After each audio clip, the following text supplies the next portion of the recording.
12 ফেব্রুয়ারি বাংলাদেশের যে জাতীয় সংসদ নির্বাচন, এই সংসদ নির্বাচনে আপনি কেন হ্যাঁ ভোট দেবেন?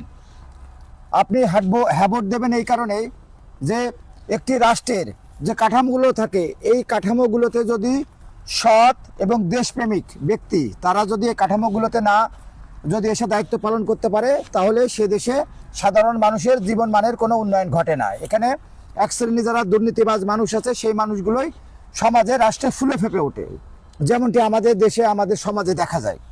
এই কারণে আমাদেরকে হ্যাঁ ভোট দিতে হবে। এই যে আপনার রাষ্ট্রীয় কাঠামো, এই রাষ্ট্রীয় কাঠামোগুলো কি?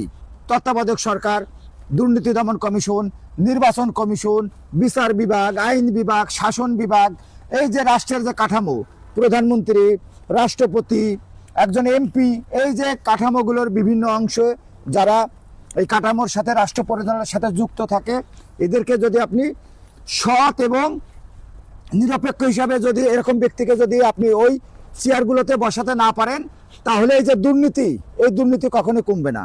তো এবারে গণভোটে মূলত আপনি যদি হ্যাঁ ভোট দেন, আপনি হ্যাঁ ভোট দিলে আমরা আশা করব যে পরবর্তী যে নির্বাচিত সরকার আছে, সেই নির্বাচিত সরকার 9 মাসের ভিতরে তারা এই যে রাষ্ট্রের কাঠামো যে সংস্কার, সেই কাঠামো সংস্কার করতে তারা বাধ্য হবে।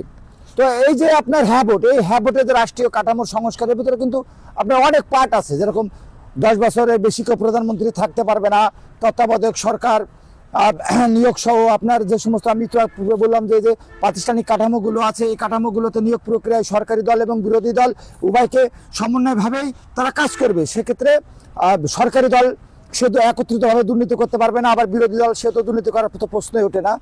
তো আমি মনে করি যে 12 ফেব্রুয়ারি বাংলাদেশের যে ত্রয়োদশ জাতীয় সংসদ নির্বাচন আছে, ত্রয়োদশ জাতীয় সংসদ নির্বাচনে অবশ্যই আমরা যারা সাধারণ মানুষ আছি, আমাদের সকলেরই এই গণভোটে হ্যাঁ ভোট দেওয়া উচিত।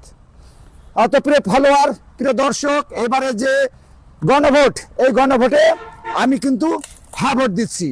আপনি কি ভোট দিচ্ছেন? আশা করি কমেন্টসে জানাবেন। ধন্যবাদ।